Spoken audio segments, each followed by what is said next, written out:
Bienvenue sur Fil Horizon, la chaîne dédiée aux personnes qui aspirent à se libérer et ouvrir leur horizon. Suite au podcast d'hier concernant l'enfant intérieur, je viens vous préciser comment communiquer justement avec cette entité et aussi pour éviter tout malentendu. Cela vous évitera aussi de péter un câble lorsque votre hôte retourne sa veste ou change de visage. Ceci est assez déstabilisant pour certains. Alors c'est sûr que lorsqu'on comprend que cette forteresse abrite un petit, protégé comme les joyaux de la couronne de la reine par des gardiens qui sont des mécanismes de défense, on a envie de se dire « Oh, mais le chouchou, il est trop chou !» Eh bien, c'est vrai, le chouchou, il est trop chou, car il est resté à l'état pur tel qu'il était dans son essence divine. Cependant, c'est un enfant et non pas un doudou. Il est alors plus qu'utile de se figurer ce dont un enfant a besoin. Et sans surprise, nous savons qu'il a besoin de sécurité affective, donc donnée par le côté maternel, et de sécurité matérielle apportée par le côté paternel. Il a besoin de cela pour se développer. Et à plus forte raison, qu'a besoin un enfant hypersensible? Eh bien, de ces deux aspects-là, mais de façon encore plus soutenue et intense.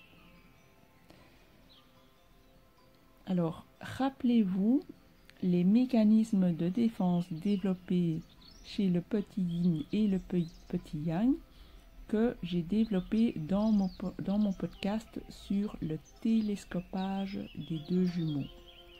Je vous renvoie vers ce podcast si vous ne l'avez pas encore écouté. Alors, mon jumeau dispose d'un mécanisme de défense en mode intellectuel, en opposition au mien qui est plus en mode émotionnel. C'est quelqu'un qui est dans l'action en permanence avec un agenda de PDG. Et donc, il réussit plutôt bien dans le monde yang. J'utilise le terme de télescopage pour parler de la rencontre entre deux flammes jumelles, car celle-ci est inéluctable. Donc, n'essayez pas de l'éviter ni de la provoquer.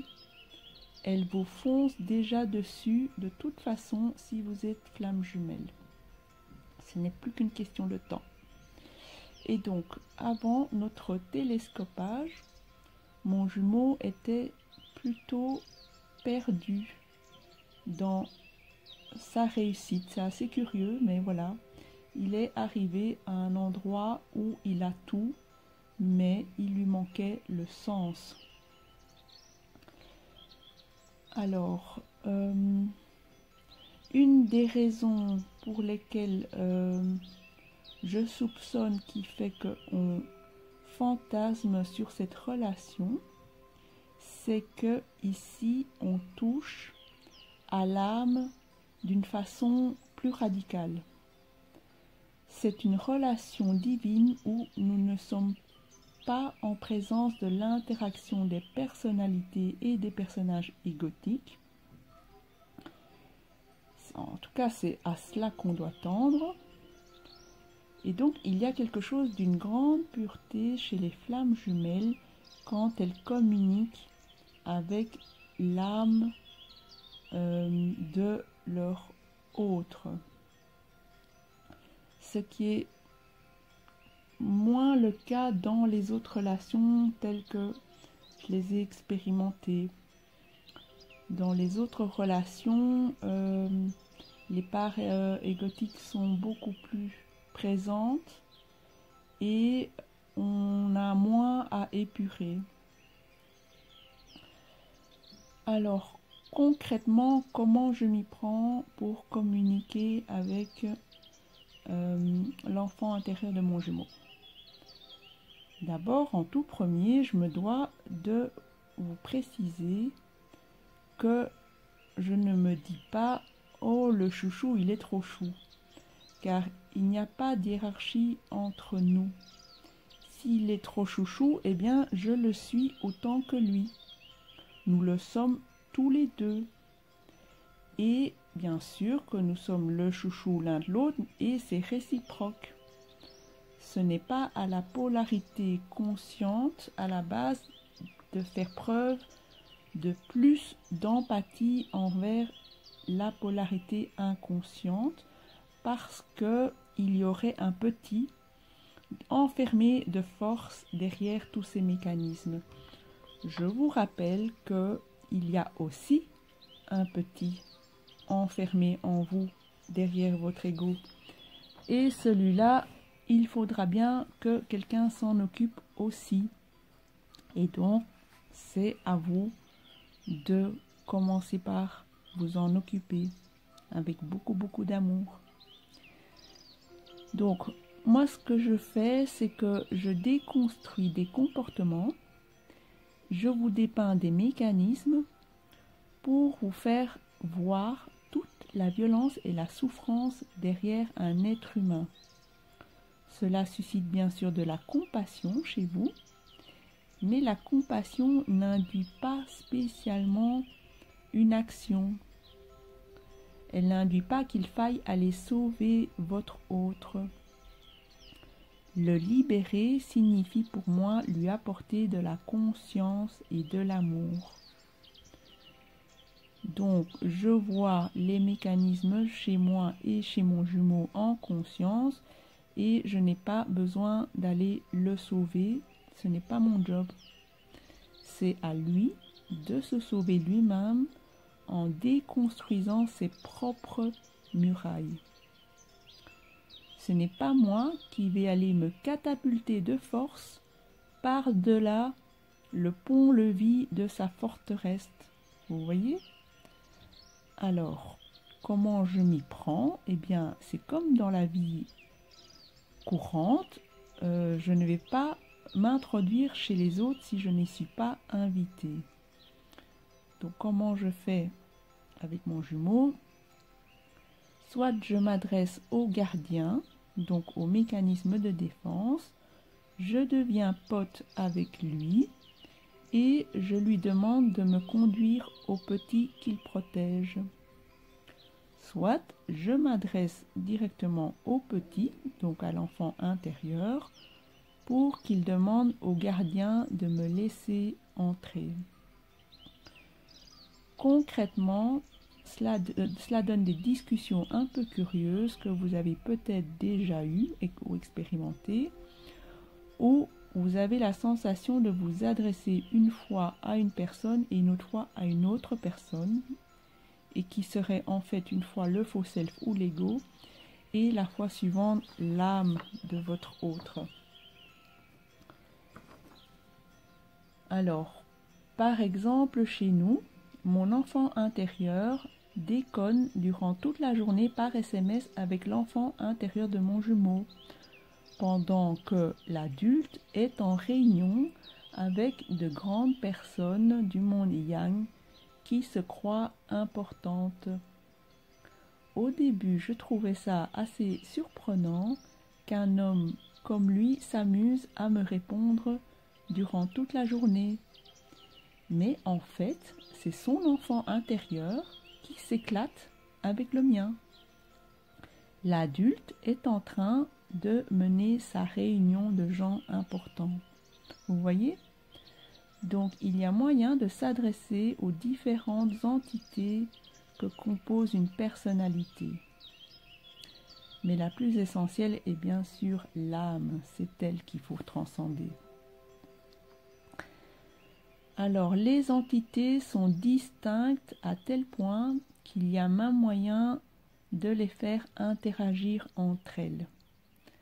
Par exemple, ce midi, j'ai demandé à l'âme de mon jumeau si elle ne pouvait pas faire arrêter le grand dadais qui, lui, court dans tous les sens derrière le temps, car il n'a jamais assez de temps. Alors, comment j'ai réalisé cette approche? Eh bien, je suis tombée par hasard il y a déjà, je sais pas moi, on va dire plus ou moins 2 ans. J'étais déjà au courant des flammes jumelles, donc je suis tombée par hasard sur un talk show américain où une femme témoignait de son mariage avec quelqu'un qui avait une personnalité multiple. Son mari avait, je crois, plus ou moins 6 personnalités coincées dans un seul corps, dont un homme, un ado et aussi une femme. Ce couple avait en plus un enfant face auquel il s'organisait du mieux possible pour que l'enfant soit en présence de la personnalité père de famille. Je suis tellement émue lorsque je parle de cette femme car je crois que c'est la plus grande leçon d'amour inconditionnel que je n'ai jamais eue. En direct sur le plateau de télévision, cette femme s'adressait avec beaucoup d'amour par téléphone à chacune des personnalités de son mari. Bon, je suppose qu'ils l'ont fait par téléphone pour plus de discrétion et de pudeur pour le mari. Elle avait donc toutes les personnalités, elles avaient toutes un prénom différent et la femme les reconnaissait toutes et les aimait toutes avec leur singularité. Donc, elle arrivait à passer de l'une à l'autre dans une même conversation. En Europe, on parle moins de ces cas-là car en fait, ils sont beaucoup moins nombreux qu'en Amérique. Mais lorsque j'ai vu tout l'amour que transpirait cette femme pour son mari, j'ai réalisé qu'en fait, la relation de flamme jumelle avec toutes ces difficultés à transcender dans l'amour, c'était presque de la tarte à côté de ce couple admirable et émouvant. Alors, je ne suis pas en train de dire que les flammes jumelles ont un trouble de la personnalité, je ne suis pas en train de comparer les cas, je suis juste en train de vous dépeindre un amour inconditionnel d'un être envers un autre. Donc, ce que je dis, c'est qu'il est important d'apprendre à appréhender les autres, non pas à travers la psychopathologie, mais à travers le cœur et l'ouverture d'esprit. Si vous restez dans l'ancien paradigme, c'est sûr qu'on pourrait vous plaindre parce que votre flamme jumelle aurait peut-être un problème, voire même un problème psychologique. Mais passez la porte du nouveau paradigme sans crainte et vous verrez qu'il n'y a que conscience et amour divin. J'espère que vous avez apprécié ce podcast.